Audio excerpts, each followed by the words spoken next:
मुस्लिम league नून के senior रहनुमा साहब इस वक्त हमारे साथ मौजूद हैं, पाकिस्तान पीपल्स पार्टी के सीनियर रहनुमा इस वक्त हमारे साथ मौजूद हैं दोस्त मोहम्मद खोसा साहब, और आगे चल के कामरान मुर्तज़ा साहब भी मुझे ज्वाइन करेंगे, उनसे भी जरा दीगर सवालात करेंगे। लेकिन स्टार्टिंग फ्रॉम यू खोसा साहब, अस्सलाम वालेकुम सर, कैसे हैं आप? राम जी, बड़ी मेहरबानी मिर्जा साहब। खोसा साहब ये बताइएगा सर, एक दफा आके कुछ नहीं किया, दूसरी दफा आके कुछ नहीं किया, तीसरी दफा आके कुछ नहीं किया, चौथी बार आके क्या तीर मार लेंगे? पॉइंट वैलिड है और लॉजिकल है, लेकिन सर ये पॉइंट भी तो लॉजिकल और वैलिड है ना कि उन्हीं के भाई के कैबिनेट में बिलावल भुट्टो जरदारी साहब वजीर खारजा के तौर पर काम सरअंजाम दे रहे थे। और चले ये मजबूरी का हिस्सा मैं कह सकता हूं, लेकिन सर ये तो मजबूरी नहीं कहलवाएगी ना कि वो कहें कि नून लीग के वजीर आजम कम है शहबाज शरीफ साहब, मेरे वजीर आजम ज्यादा हैं और कराची को ऐसा एडमिनिस्ट्रेटर की जरूरत है। तो सर वो सियासत थी या ये सियासत है? मिर्जा साहब, वो भी सियासत थी और ये भी सियासत है। उस वक्त के मुताबिक जो सूरत हाल थी, मेरे ख्याल में आप सबसे बेहतर उसकी अक्कासी कर सकते हैं कि जिन हालात में पाकिस्तान था, सियासी, माशी और इंटरनल थ्रेट्स थे, एक्सटर्नल थ्रेट्स थे, उनके मुताबिक जो हालात बने हुए थे, you know them very well. उन हालात में बजाय ये कि हम मजीद पस्ती की तरफ या मजीद हम उन हालात की तरफ धकेले जाते जो पाकिस्तान को खुदा माफ करे या अवाम को खुदा माफ करे मजीद पस्तियों की तरफ धकेल देता, एक मामला अमल में आया जिसके मुताबिक तमाम पॉलिटिकल पार्टीज जो हैं उसमें शरीक हुई और उन्होंने गवर्नमेंट फॉर्म की, ठीक नहीं गई, फॉर्म की with political through a political process. बिल्कुल एतमाद हुआ और सदम एतमाद के थ्रू जो है वो एक और गवर्नमेंट जो है वो वजूद में आई।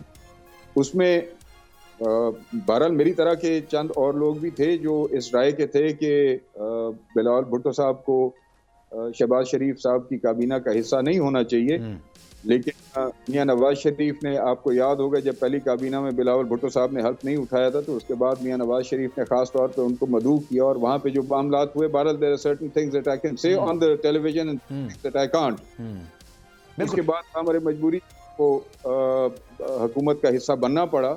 और आप उनकी परफॉर्मेंस देख लें, आप अगर सेग्रीगेट करके तमाम शोबों की परफॉर्मेंस देखें तो आप तनकीद करें तो आप फॉरेन मिनिस्टर की परफॉर्मेंस पे तनकीद करें, उसका जवाब मैं आपको नहीं सर, मेरा पॉइंट डिफरेंट है सर। खोसा साहब, विद ड्यू रिस्पेक्ट, मैं सर ये मेरी आपके बारे में राय हो सकती है, आपकी मेरे बारे में राय हो सकती है, और अगर हम ये पब्लिकली इसका इजहार करना शुरू कर दें तो पब्लिक उसको बाय करेगी कि जनाब मिर्जा साहब की राय खोसा साहब के बारे में ये और खोसा साहब की राय मिर्जा साहब के बारे में ये है। लेकिन कल को मैं वो राय तब्दील कर दूं या खोसा साहब वो राय तब्दील कर दें तो how people gonna by this sir?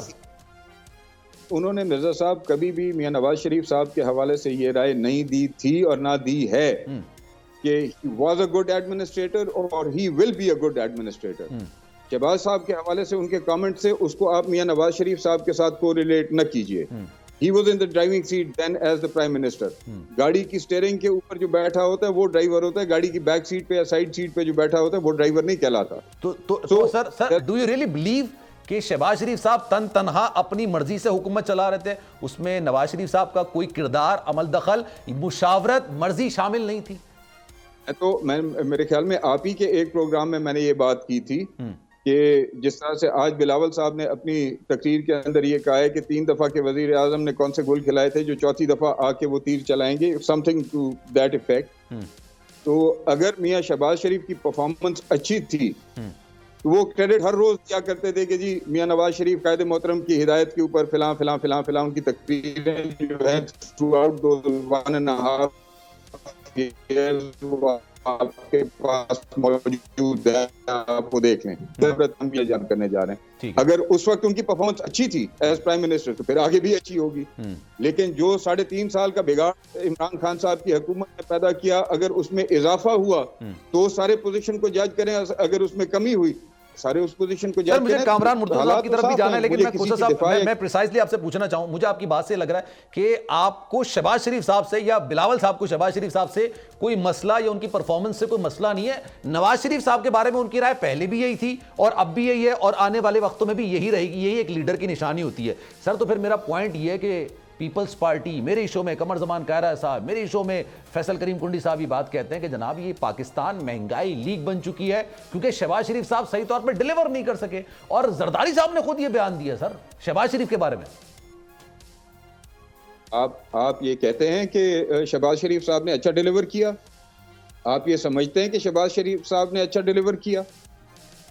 नहीं, मैं तो सर आपसे पूछूंगा, मैं तो आपसे पूछूंगा सर, अगर आप कहेंगे तो मैं मान लूंगा उस बात को, फिर मैं ये उम्मीद करूंगा कि पार्टी पॉलिसी यही है कि भाई शहबाज शरीफ साहब ने सही डिलीवर नहीं किया। हो सर, अच्छा डिलीवर नहीं किया उन्होंने, ठीक है। चंद शोबे होंगे एडमिनिस्ट्रेटिव पॉइंट ऑफ व्यू से, चंद मामला होंगे जिसमें उन्होंने अपनी परफॉर्मेंस दी होगी, लेकिन जहां तक इकोनॉमिक पॉलिसी की बात है तो सर जब वजीर आजम थे सर, हुकूमत थी, बिल्कुल खोसा साहब, जब वो फिर कराची के अंदर जब ये बात कर रहे थे कि बड़े बेहतरीन प्राइम मिनिस्टर हैं, आपने भी कहा बहुत अच्छे एडमिनिस्ट्रेटर हैं एंड वो बहुत अच्छे एडमिनिस्ट्रेटर होंगे, तो सर मैं कौन सी बात को फिर मैं सच मानूं? देखें, हमने बहुत सी जगह